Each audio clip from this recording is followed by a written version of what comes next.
Civil സർവീസിൽ 57ാം rank കിട്ടിയ ശ്രീജ ജേസിനൊപ്പം ഞങ്ങളുടെ പ്രതിനിധി ദേവൻ MP ഇപ്പോൾ ചേരുന്നുണ്ട്. ദേവൻ, എന്തൊക്കെയാണ് വിശേഷങ്ങൾ, എങ്ങനെയൊക്കെയാണ് പ്രതികരണങ്ങൾ?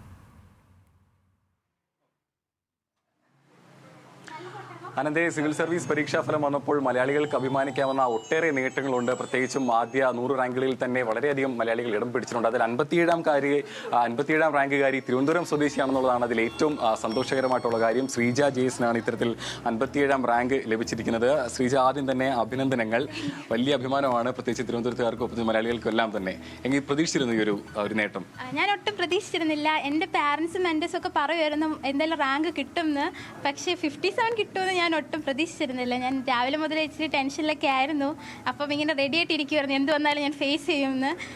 അപ്പോൾ 57 കിട്ടിയതിൽ ഒത്തിരി സന്തോഷമുണ്ട്, ഒത്തിരി താങ്ക്ഫുള്ളും ആണ്. ആദ്യത്തെ അറ്റംപ്റ്റ് ആണോ? ആദ്യമായിട്ടാണ് എഴുതുന്നത്? അതെ, ഇത് എൻ്റെ ഫസ്റ്റ് അറ്റംപ്റ്റ് ആയിരുന്നു. ഫസ്റ്റ് അറ്റംപ്റ്റിൽ തന്നെ അപ്പോൾ ആദ്യത്തെ ഒരു 57ാം റാങ്കിലേക്ക് എത്തിയിരിക്കുന്നു. ഒത്തിരി സന്തോഷമുണ്ട്, ഭയങ്കര ഗ്രേറ്റ്ഫുൾ ആണ്. ഒത്തിരി പ്രാർത്ഥനകളും ഒത്തിരി വെൽ വിഷസും എനിക്ക് ത്രൂ ഔട്ട് ദി ജേണി ഉണ്ടായിരുന്നു. അപ്പോൾ വളരെയധികം സന്തോഷമാണ്. എനിക്ക് ശരിക്കും പറഞ്ഞാൽ വാക്കുകൾ ഇപ്പോൾ കിട്ടുന്നില്ല, സംസാരിച്ചിട്ട്. എപ്പോഴാണ് ഒരു സിവിൽ സർവീസ് അല്ലെങ്കിൽ ഒരു അങ്ങനെ IAS എന്നുള്ള ഒരു സ്വപ്നമൊക്കെ മനസ്സിലേക്ക് കടന്നു വരുന്നത്? എനിക്ക് 7th സ്റ്റാൻഡേർഡിൽ വെച്ചിട്ടാണ്. അപ്പം ഹരിത മാം ആ സമയത്ത് ഫസ്റ്റ് റാങ്ക് മേടിച്ചു. അത് കണ്ടപ്പോഴാണ് ഞാൻ അമ്മയുടെ അടുത്ത് പോയി ചോദിച്ചത്, അമ്മ ഇതെന്താ സംഭവം എന്ന്. അപ്പം അമ്മ അന്ന് പറഞ്ഞു തന്നു, ഇത് സിവിൽ സർവീസ് എക്സാം ആണ്. അന്ന് മുതലേ ഇതെൻ്റെ മനസ്സിലുണ്ട്. പിന്നെ 10th കഴിഞ്ഞപ്പോഴത്തേക്കും ഞാൻ ഹ്യൂമാനിറ്റീസ് എടുത്തു. +1 +2 പണിഡിസിലാണ് പഠിച്ചത്. അത് കഴിഞ്ഞിട്ട് ഞാൻ BA MA political science Madras Christian കോളേജിലാണ് ഞാൻ ചെയ്തത്.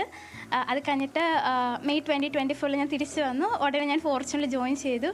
അപ്പം ഓൾമോസ്റ്റ് 2 years ആവാറായി.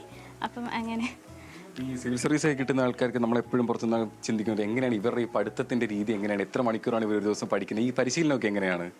ഞാൻ സ്ട്രിക്ട്ലി ഫോർച്യൂണിൻ്റെ ഷെഡ്യൂൾ തന്നെ ഫോളോ ചെയ്ത ആളാണ്.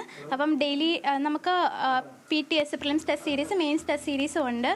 അപ്പം ഞാൻ ഡെയിലി പ്ലാനർ നമുക്കവർ പ്രൊവൈഡ് ചെയ്യും. അപ്പം ഞാൻ അത് സ്ട്രിക്ട്ലി ഫോളോ ചെയ്തിരുന്നു. അപ്പം എല്ലാ ദിവസവും പ്ലാനറിലുള്ള സംഭവം കൃത്യമായിട്ട് പഠിച്ചിട്ട് കിടക്കുക എന്നതായിരുന്നു എൻ്റെ ലക്ഷ്യം. അത് ഓവർ ദ ടൈം ഞാൻ ചെയ്യാൻ ശ്രമിച്ചു. പറ്റിയില്ലെങ്കിൽ ഞാൻ ഫ്രൈഡേയോ സാറ്റർഡേ ഒക്കെ ഞാൻ പഠിക്കും. എന്നിട്ട് മെൻറ്റേഴ്സൊക്കെ തരുന്ന സജഷൻസൊക്കെ ഞാൻ മാക്സിമം അത് ഇംപ്ലിമെൻറ്റ് ചെയ്യാൻ നോക്കി. അപ്പം അടിക്കടിയുള്ള ഇമ്പ്രൂവ്മെൻറ്റ് കാരണമാണ് എനിക്ക് നേട്ടം കിട്ടിയതെന്ന് തന്നെയാണ് എൻ്റെ വിശ്വാസം. പിന്നെ മണിക്കൂറുകളുടെ കാര്യം ഞാൻ അതിൻ്റെ ആളല്ല. ഞാൻ 14-15 മണിക്കൂറൊന്നും ഞാൻ പഠിച്ചിട്ടില്ല. ആക്ച്വലി ക്ലാസ് തന്നെ 6 hours കാണും. അത് കഴിഞ്ഞിട്ട് എന്നെക്കൊണ്ട് പറ്റുന്ന രീതിയിൽ ഒരു 4 മണിക്കൂറോ 3 മണിക്കൂറോ ഒക്കെ ഞാൻ പഠിക്കും. അത് കൺസിസ്റ്റൻ്റായിട്ട് ഞാൻ എല്ലാ ദിവസവും പഠിക്കുമായിരുന്നു. ഇൻ കേസ് ഒരു 2 ദിവസം പഠിച്ചില്ല ഒരു വീക്കിൽ, അതാലോചിച്ച് ഞാൻ വിഷമിക്കാറില്ല. ഞാൻ ബാക്കിയുള്ള സമയം ഞാൻ പഠിക്കും. ഇത് ഇഷ്ടമുള്ള സബ്ജക്റ്റ് അങ്ങനെ എന്തെങ്കിലുമൊക്കെ ഉണ്ടോ? എൻ്റെ ഫേവറേറ്റ് സബ്ജക്റ്റ് അന്നും ഇന്നും ഇന്റർനാഷണൽ റിലേഷൻസും പൊളിറ്റിക്കൽ സയൻസും തന്നെയാണ്. അതിന് ഒരു മാറ്റവും വരാൻ പോകുന്നില്ല.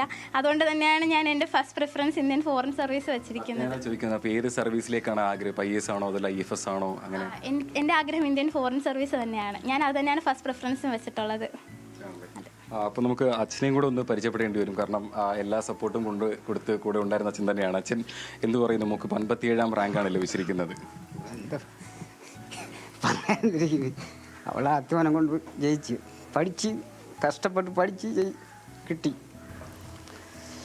നമ്മൾക്ക് ഇങ്ങനെ IAS കാരി ആവണമെന്നൊക്കെ പറയുമ്പോഴത്തേക്ക് നമുക്ക് ആദ്യം ഒരു വലിയൊരു സംഭവമാണ്. അത് നമ്മളെ കൊണ്ട് അത് പറ്റുമോ? അങ്ങനെ ഉണ്ടായിരുന്നോ? അല്ല, അവൾക്ക് പറ്റും എന്നുള്ള തീരുമാനം അവൾ കൊച്ചിലെ ഒരു സ്ഥലത്ത് നമ്മൾ കൊണ്ടുപോയിട്ടുണ്ട്. എൻ്റെ പെണ്ണുമ്പോൾ എന്നെ കൊണ്ടാക്കിയിട്ടുണ്ട്. അങ്ങനെ ഇരുന്ന് ഇതിലാവണം എന്ന് പറഞ്ഞു നമ്മൾ പള്ളിയിൽ പോകും. 10ാം ക്ലാസ്സിൽ ജയിച്ചപ്പം ജോസച്ചൻ എന്നും പറഞ്ഞ അച്ഛനുണ്ട്. അച്ഛൻ ചോദിച്ച് ആരാ ആവണം? അപ്പോഴാ ആൾക്കാരെ നമ്മൾ എന്ന് പറഞ്ഞ് IAS ആവണം എന്ന്.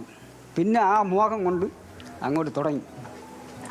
ഇന്ത്യൻ ഫോറിൻ സർവീസിൽ എത്തിച്ചേർന്ന് കോളേജിൽ പോയി കഴിഞ്ഞതിന് ശേഷം കോളേജിൽ പോയി മദ്രാസ് പഠിക്കുമ്പോൾ ഞാൻ എല്ലാ മാസവും പോകും. ഒരു മാസത്തേക്ക് പൈസ എല്ലാം ഉണ്ടാക്കിക്കൊണ്ട് അവിടെ നോക്കാൻ പോകും. അവിടെ ഒരുപാട് സഹനങ്ങൾ കഴിക്കും. പിന്നെ രണ്ടാമത് പഠിക്കുന്ന പറഞ്ഞ് നമ്മൾ സപ്പോർട്ട് ചെയ്തു. സന്തോഷമുണ്ടോ മോടെ നേട്ടത്തിൽ? പൈസ നമ്മളെ കയ്യിൽ ഇല്ലെങ്കിലും എവിടെ കൂടെ നമ്മൾ റോൾ ചെയ്ത് കൊടുത്ത് പഠിപ്പിച്ച്.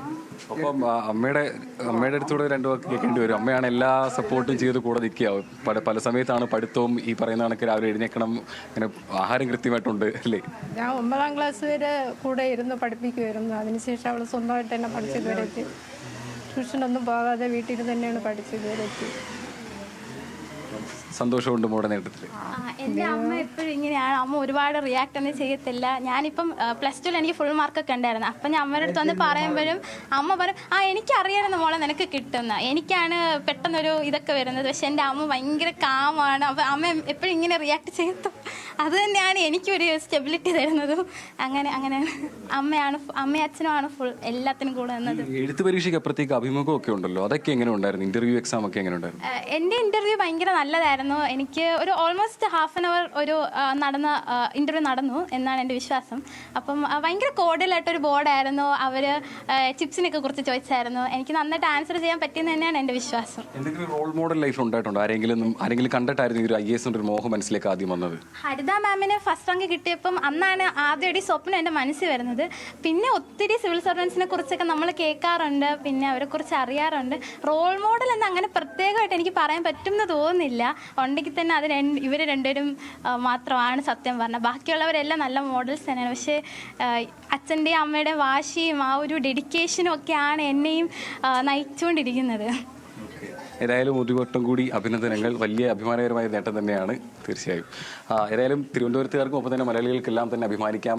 ഇന്ത്യൻ സിവിൽ സർവീസ് പരീക്ഷയുടെ ഫലം വന്നപ്പോൾ 57ാം റാങ്കുകാരിയായിട്ട് തിരുവനന്തപുരം അരുവാമൂട് സ്വദേശി ശ്രീജ JS ആണ് ആ നേട്ടത്തിൽ അരികെ എത്തിയിരിക്കുന്നത്. തീർച്ചയായും റാങ്ക് തിളക്കത്തിലും എത്ര നിഷ്കളങ്കമായും അഭിമാനത്തോടെയുമാണ് ശ്രീജ JS ദേവനോട് സംസാരിച്ചത്. മറ്റു വാർത്തകളിലേക്ക് കൂടി.